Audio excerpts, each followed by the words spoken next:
자, 한 주간 잘 지내셨습니까? 예, 우리 또 오늘도 또 하나님 은혜 속에서 좀 최선의 예배를 하나님 앞에 올려드릴 수 있는 저와 여러분 되실 수 있길 바랍니다. 자, 지난주 말씀 요약 주보 뒤에 보시면 지난주 말씀 성도에게 죽음은 형벌이 아닌 선물입니다 라는 말씀으로 저와 여러분이 말씀 나누었는데요. 한번 읽어보겠습니다. 시작.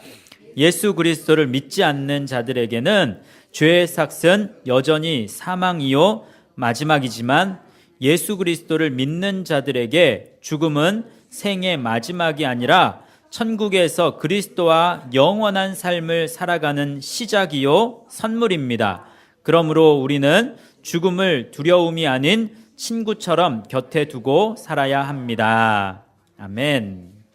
자, 지난주 죽음에 대한 말씀, 죽음을 우리가 어떻게 준비해야 할 것인가, 이 부분에서 이제 첫 번째 시간으로 우리가 시간을 가졌고, 또 오늘 두 번째 시간으로 또 우리가 로마서 6장 3절 4절 말씀인데요.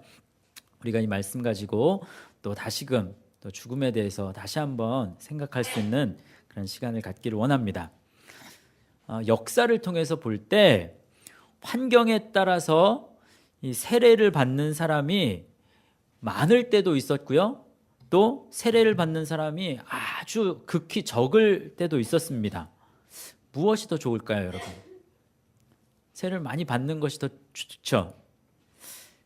세례를 받는 것 자체만으로 여기에만 중요성을 만약에 둔다면 더 많은 사람들이 세례를 받게 하는 것만으로 만족과 기쁨을 누릴 수 있을 거예요.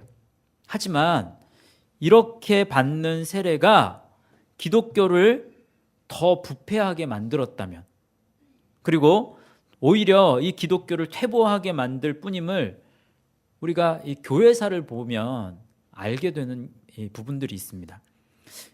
대표적으로 이 로마 시대에 이 본격적인 기독교인들의 박해가 주후 54년에 일어났어요. 황제로 등극한 이 네로가 도시에 불을 지른 후에 방화의 책임을 누구에게 물어요? 이제 기독교인에게 뒤집어 씌우면서 박해가 본격적으로 시작이 됩니다. 이렇게 시작된 기독교인들의 박해가 총 10번에 걸쳐서 계속 진행이 됩니다. 간헐적으로. 믿고 세례를 받은 자들의 수가 이때는 어땠을까요? 극히 적었어요. 그런데 그 사람들의 신앙의 순수함은 너무나도 그 순수함은 정결하고 또 고결했습니다. 그러다가 312년에 이 콘스탄티누스 대제가 꿈에 그리스도가 나타납니다. 그래서 십자가의 군기를 걸고 싸우라라는 계시를 받아요.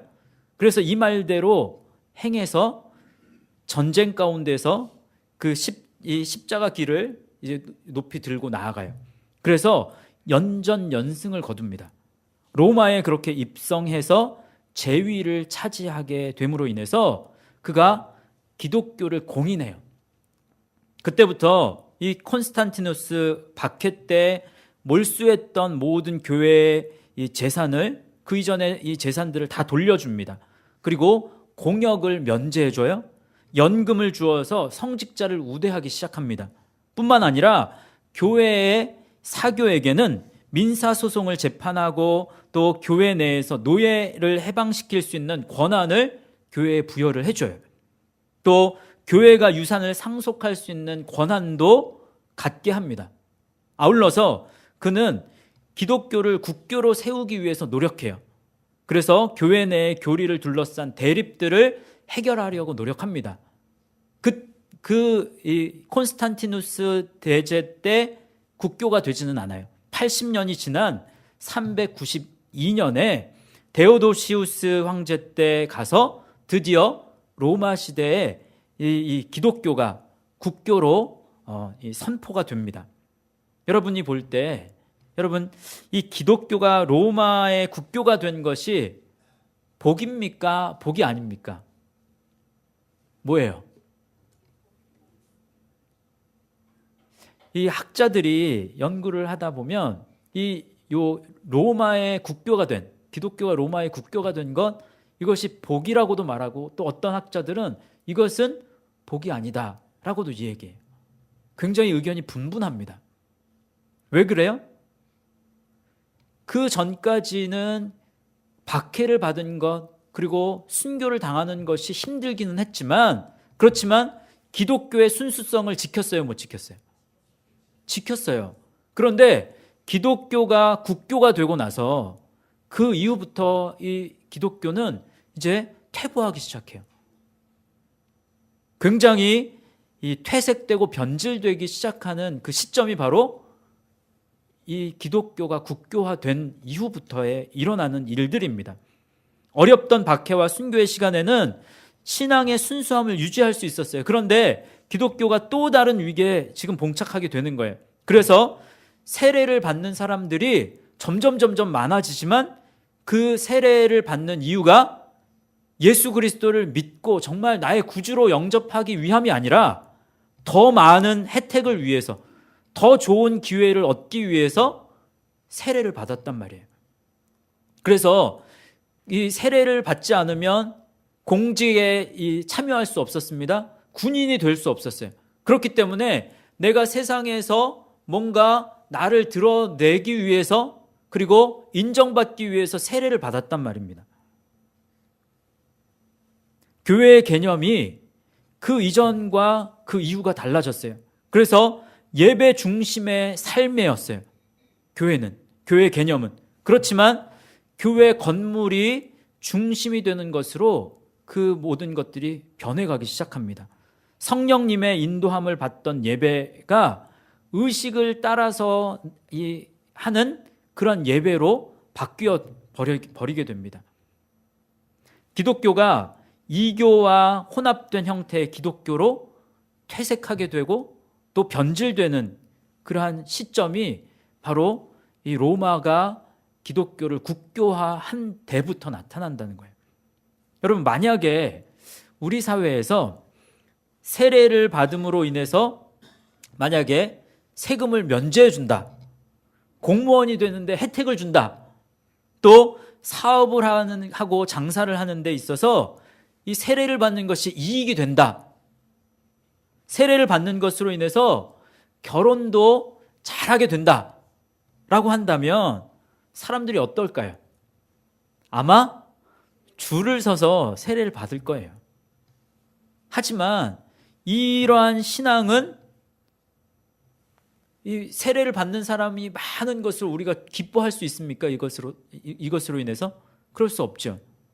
이러한 신앙은 모래 위에 지은 집처럼 언제 무너질지 모르는 그러한 신앙이 될 겁니다. 사랑하는 성도 여러분, 여러분 세례 받으셨습니까? 예. 여러분 세례를 받고 나서 지금까지 왜 신앙생활을 해오고 계십니까? 각기 세례를 받고 신앙생활을 하게 시작된 그런 이유와 또 하나님 그런 것들은 다 나름대로 다를 거예요. 과연 여러분 이 시대에 저와 여러분이 세례를 받은 진짜 이유가, 진짜 왜 내가 세례를 받았는지에 대한 이유를 다시 한번 깊이 살펴보는 그런 시간이 되었으면 좋겠습니다. 성경이 우리에게 말하는 세례를 받는다라고 하는 것은 무엇을 의미하는지 또 오늘 우리가 살펴보기를 원해요. 오늘 우리는 세례라고 하는 것이 과연 우리에게 어떠한 의미가 있는지 우리가 말씀을 통해서 살펴볼 거예요. 오늘 말씀을 제가 서두에 죽음에 대한 말씀으로 말씀한다고 하고 지금 세례에 대한 이야기를 하고 있어요. 연관성이 있을까요, 없을까요? 예, 있습니다, 분명히. 자, 분명히 세례는, 여러분 세례는 뭐예요?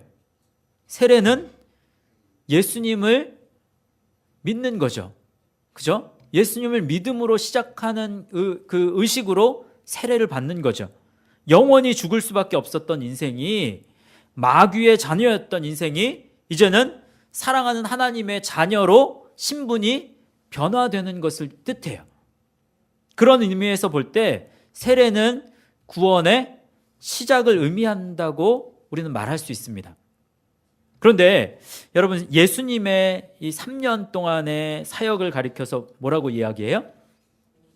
그죠? 공생애라고 이야기해요. 그럼 예수님의 공생애의 시작은 무엇으로 시작합니까?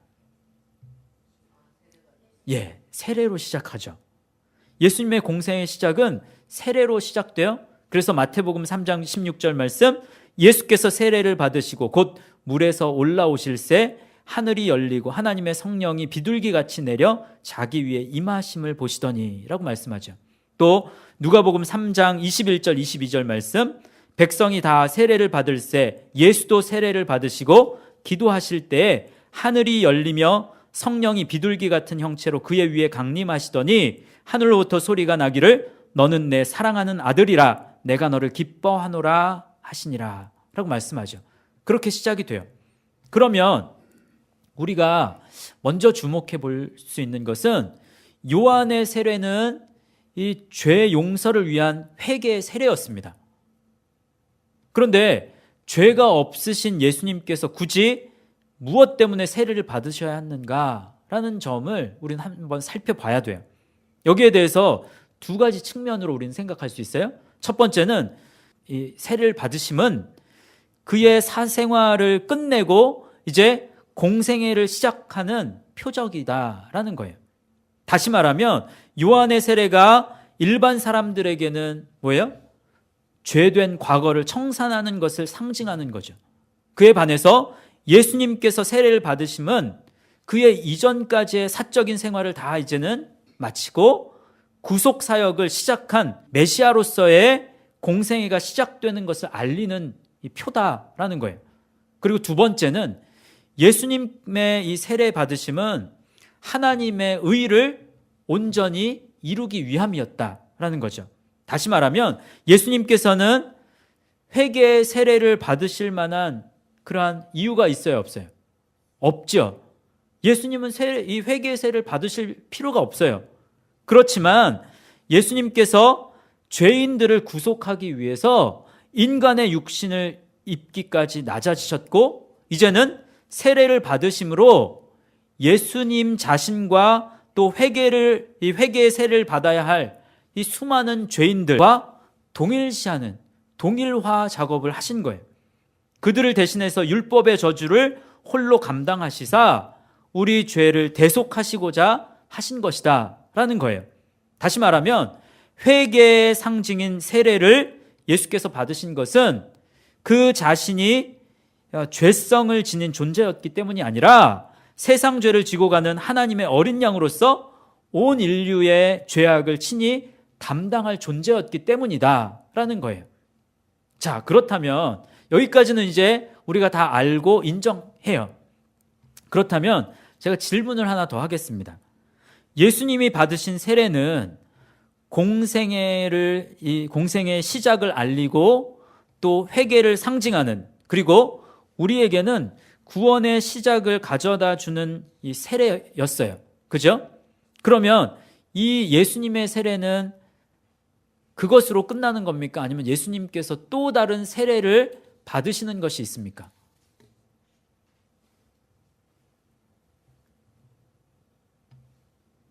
뭐예요? 예수님께서 또 다른 세례를 받으셨습니까? 받지 않으셨습니까? 받았다. 안 받았다. 자, 물로 세례를 받은 것은 받지 않으셨지만 예수님께서 또 다른 세례를 받으신 것은 맞아요. 받으셨어요. 자, 말씀을 보면 예수님께서 회개를 상징하는 구원의 세례를 통해서 공생애를 시작했는데 여러분, 이 공생애의 마지막은 무엇으로 끝나요? 네? 예, 십자가에 죽으시고 부활하신 이 십자가 사건으로 공생애가 마치게 되잖아요. 자, 성경을 보면 예수님께서 이를 가리켜서 무엇이라고 말씀하는지 아십니까? 그것을 예수님께서는 세례라고 이야기해요. 자, 마가복음 10장 38절 39절을 제가 말씀을 읽어드릴게요. 예수께서 이르시되 너희는 너희가 구하는 것을 알지 못하는도다. 내가 마시는 잔을 너희가 마실 수 있으며 내가 받는 세례를 너희가 받을 수 있느냐? 그들이 말하되 할 수 있나이다. 예수께서 이르시되 너희는 내가 마시는 잔을 마시며 내가 받는 세례를 받으려니와. 누가복음 12장 50절 말씀이에요. 나는 받을 세례가 있으니 그것이 이루어지기까지 나의 답답함이 어떠하겠느냐. 자, 여러분, 예수님께서 받으신 세례가 있습니까? 없습니까? 또 다른 예수님이 받으신 세례는 있어요. 여러분, 그러한 관점에서 볼 때 세례는 한순간이 아니라 세례는 예수님께서 공생의 시작과 마지막을 세례로 시작하고 세례로 마쳤다는 것은 무엇을 의미해요? 세례는 한순간이 아니라 여정이다라는 거예요. 긴 이 모든 삶의 여정 속에서 예수님께서는 모두 세례를 받으신 거예요. 세례는 그래서 구원의 시작일 뿐만 아니라 우리가 죽음의 자리까지 나아가는 그런 여정이다라는 거예요. 한번 따라해 볼까요? 세례는 순간이 아니라 여정입니다. 오늘 본문 말씀 로마서 6장 3절 말씀에 보시면 그리스도 예수와 합하여 세례를 받은 우리는 그의 죽으심과 합하여 세례를 받은 줄을 알아라 라는 말씀을 해요. 우리가 처음에 물로 세례를 받았다면 세례를 받은 모든 사람은 예수님이 받으셨던 십자가 죽음의 세례도 기꺼이 받아야 한다라는 말이에요. 그러한 말씀이 바로 오늘 3절 말씀입니다. 예수님의 공생의 시작과 끝이 세례로 시작해서 세례로 마쳤습니다. 예수님의 세례는 한순간이 아니라 공생의 모든 시간들이었습니다. 이것은 우리에게 무엇을 말해줘요? 우리가 받은 세례의 의미도 이와 같아야 한다는 거예요. 여러분이 받으신 세례도 그와 같아야 해요. 세례는 저와 여러분이 과거에 예수님을 구주로 고백한 순간으로 시작해서 우리가 주님을 믿고 따라가는 삶의 모든 여정, 이것이 세례입니다.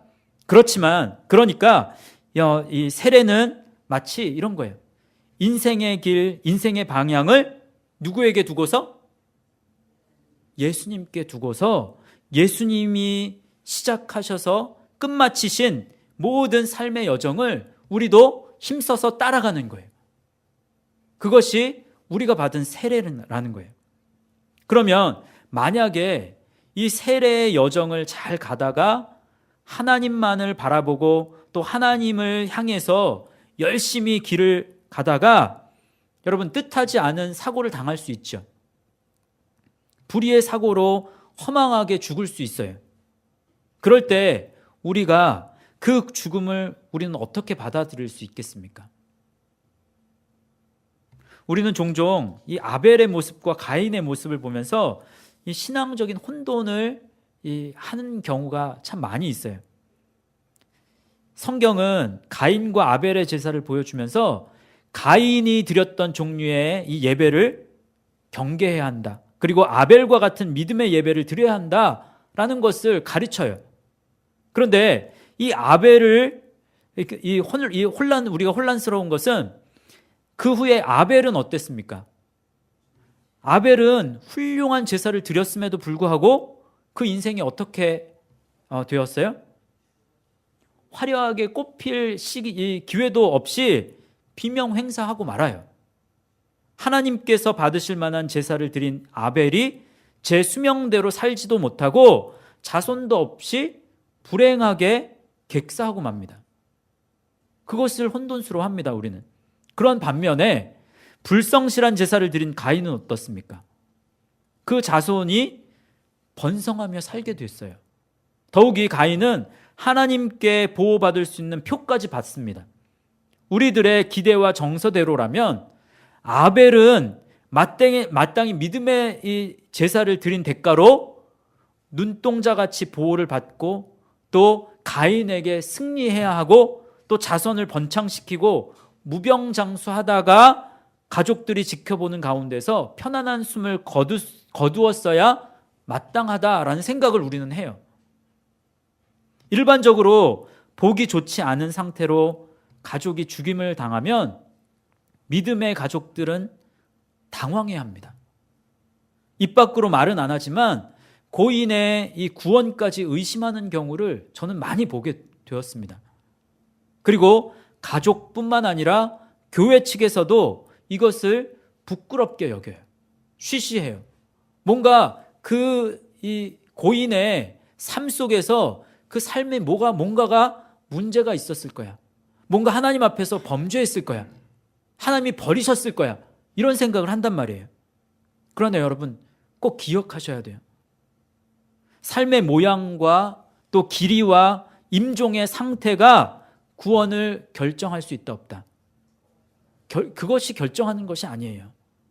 삶의 모양과 길이와 임종의 상태, 이것이 구원을 결정하는 것이 절대로 아닙니다, 여러분. 화려하게 살고 또 장수한 후에 보기 좋게 임종한다고 해서 구원받는 것도 아니에요.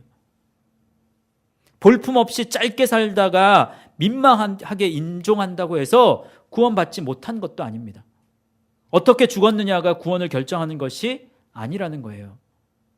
세례의 여정을 따르는 삶이 우리의 구원을 결정한다라는 것을 여러분 기억하실 수 있기를 바랍니다. 뭐가 구원을 결정한다고요? 세례의 여정을 내가 가고 있는가 가지 않았는가, 이것이 구원을 결정한다는 거예요. 지난 5일에 미국에서 아주 큰 사건이 일어났습니다. 텍사스주 샌안토니오의 한 교회에서 총기 사건이 일어나죠. 그래서 이 총기 난사를 해서 26명이 이제 사망을 합니다. 그 중에 한 일가족이 8명을 잃게 돼요. 한 가족이 8명의 이 손자, 손녀 또 자녀들을 잃게 되는 그런 사건이 일어나요. 이 뉴욕 타임즈에서 6일에 따르면 인구가 300여 명에 불과한 이 작은 마을에서 대를 이어가며 사는 조 홀콤스 가족이 이번 총기 난사로 아들과 며느리, 손주 등 자손 8명을 한꺼번에 잃었다라고 기록합니다. 이 홀콤스 부부의 아들이자 또 총격이 일어난 교회 합동 목사였던 브라이언과 또 브라이언의 아내 칼라, 이들 부부의 아들 마크 데니얼, 그리고 이제 겨우 돌이 지난 마크 데니얼의 딸 노아가 현장에서 숨졌다고 이야기합니다. 비극은 여기에서 그치지 않았대요. 브라이언과 칼라의 다른 아들 존은 목숨을 건졌지만 얼마 전 존과 재혼한 아내 크리스털이 데려온 세 자녀 에밀리, 메건, 그리고 그레그가 총에 맞아 세상을 떠났다고 합니다. 이 크리스털은 최근 임신한 것으로 알려져서 더욱더 사람들을 안타깝게 했다라고 그런 기록이 있더라고요. 여러분, 만약에 어떻게 죽느냐로 구원을 결정한다고 하면 이러한 이들의 죽음을 우리는 어떻게 받아들여야 돼요? 구원은 예수님을 믿음으로 결정이 됩니다.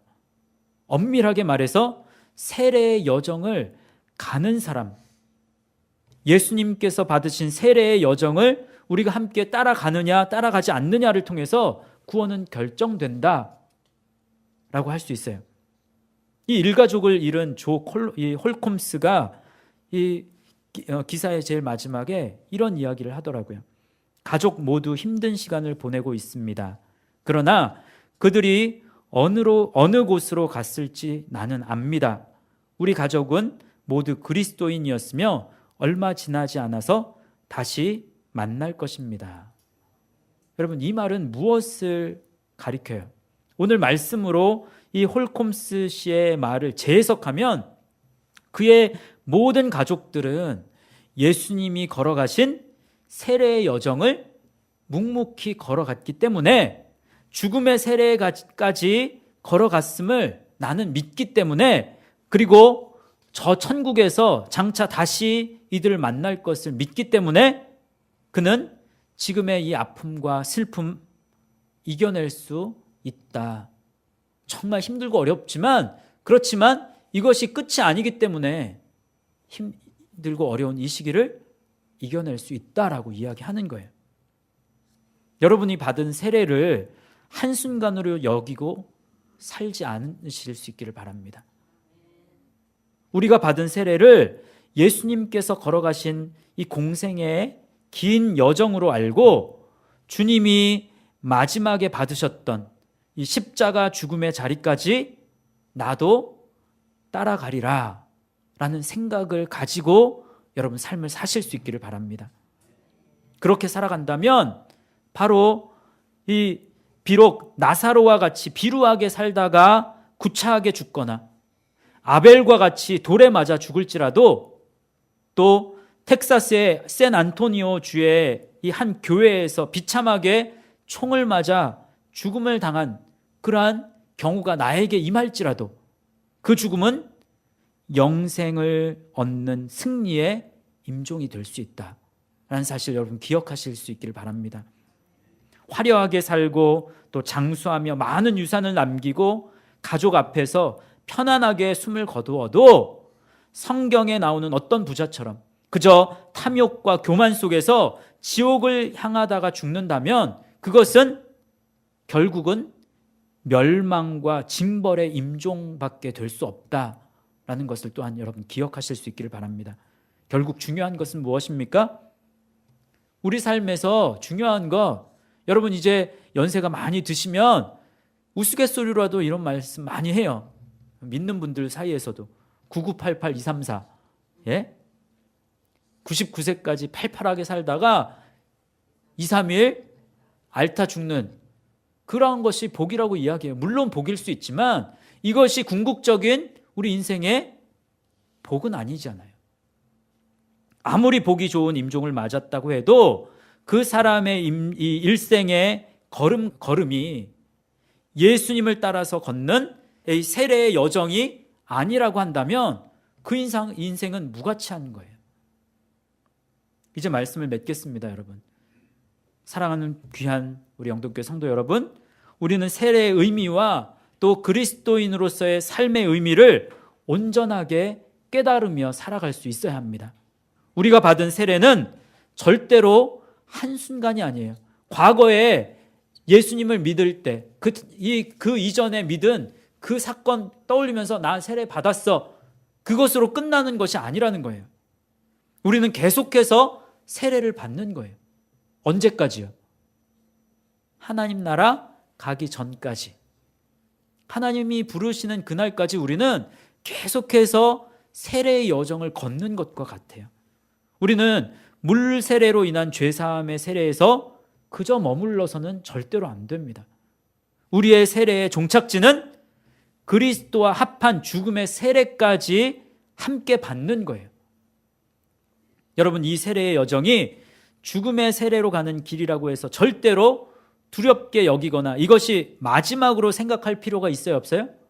없어요. 죽음의 세례까지 가는 이 여정은 절대로 고난과 아픔 또 후회와 절망으로 끝나지는 않습니다. 이 여정은 우리를 영원한 천국으로 인도해 줍니다. 그리고 이 땅 속에서 살아가는 동안에 우리가 영원한 천국을 희망하며 소망하며 천국의 삶을 사는 거예요. 그러다가 우리가 하나님께서 부르시는 날에 영원한 천국으로 가게 되는 거예요. 4절 말씀 한번 보겠습니다. 4절 말씀 한번 읽어보세요. 시작. 그러므로 우리가 그의 죽으심과 합하여 세례를 받음으로 그와 함께 장사되었나니 이는 아버지의 영광으로 말미암아 그리스도를 죽은 자 가운데서 살리심과 같이 우리로 또한 새 생명 가운데서 행하게 하려 함이라. 아멘. 우리가 걷는 세례의 여정 끝에는 새 생명, 즉 부활이 기다리고 있습니다. 이 길을 걸어가다가 죽는 죽음은 어떠한 죽음이든지 그 영혼은 부활해서 영원한 천국에서 주님과 함께 살 거예요. 사랑하는 성도 여러분, 죄사함의 세례에서 시작해서 죽음의 세례까지 이르는 여정은 바로 십자가의 여정이고 부활의 여정인 줄 믿습니다. 이 여정을 억지로 또 고달프게 인상을 쓰면서 가지 마십시오. 어떠한 죽음을 당하더라도 여러분 두려워하지 마세요. 누구든지 세례의 여정을 가는 사람 안에는 환희가 있고 기쁨이 있습니다. 그리고 승리가 있어요. 예수님이 승리하신 승리 때문에, 예수님이 부활하신 그 부활의 기쁨이 있기 때문에 우리도 그러한 기쁨과 또 그러한 환희와 또 그러한 생명을 소유한 채 살아갈 수 있다는 거예요. 이곳에 모인 우리 여러분의 인생길이, 인생의 방향을 온전히 예수님께 맞추시고 이 세례의 여정을 차근차근 한 걸음 한 걸음 걸어 나가실 수 있는 저 여러분 되실 수 있기를 주님의 이름으로 축복합니다. 우리 기도하기 전에 함께 이 찬양으로 찬양했으면 좋겠습니다. 하나님께로 더 가까이 갑니다 라는 찬양입니다.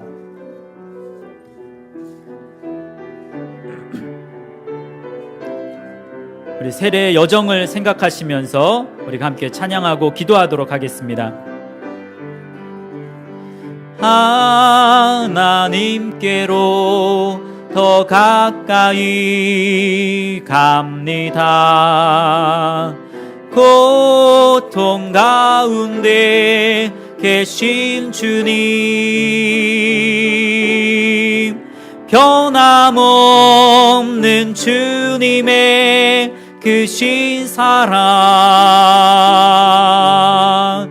영원히 주님만을 섬기리.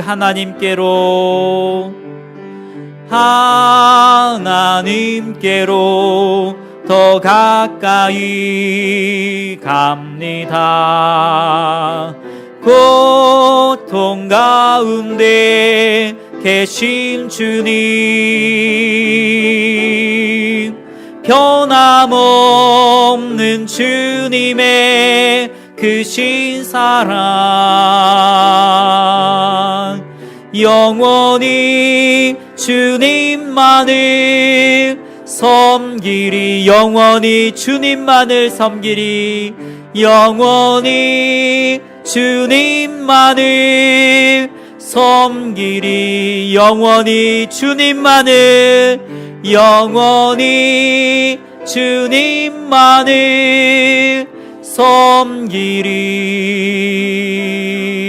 섬기리. 우리 들은 말씀 가지고 함께 기도하며 나아갑니다. 세례는 순간이 아니라 여정이라는 것 기억하시면서 우리 함께 하나님 앞에 기도하며 나아가겠습니다. 같이 기도하겠습니다. 아버지 하나님 감사합니다. 주님 저희에게 정말 하나님께서 은혜를 주시고 정말 예수 그리스도를 믿음으로 구원받게 하신 것을 감사합니다. 우리가 믿은, 또 하나님 우리가 받은 이 세례가 그저 과거의 한 순간이 되지 않기를 원합니다. 예수님께서 이 세례의 여정을, 이 긴 공생의 여정을 가시며 십자가로 그리고 부활로 이어지는 그러한 기쁨과 환희를 경험하신 것처럼 하나님 우리의 삶 속에서 우리도 세례의 여정을 가기를 원합니다. 묵묵히 주님 가신 그 길을 하나님 우리도 따라갈 수 있기를 원합니다. 그 길이 죽음의 여정일지라도 하나님 주님과 합하여 하나님 새로운 생명을 얻게 되는 영원한 생명의 길을 가는 그러한 복된 기름을 우리가 알게 하여 주시옵소서. 비록 지금의 하나님 이 순간이 육신적으로 세상적으로 볼 때는 어렵고 힘든 길이라고 할지라도 저희들 하나님 영의 눈을 하나님 활짝 떠서 보게 하여 주시기를 원합니다.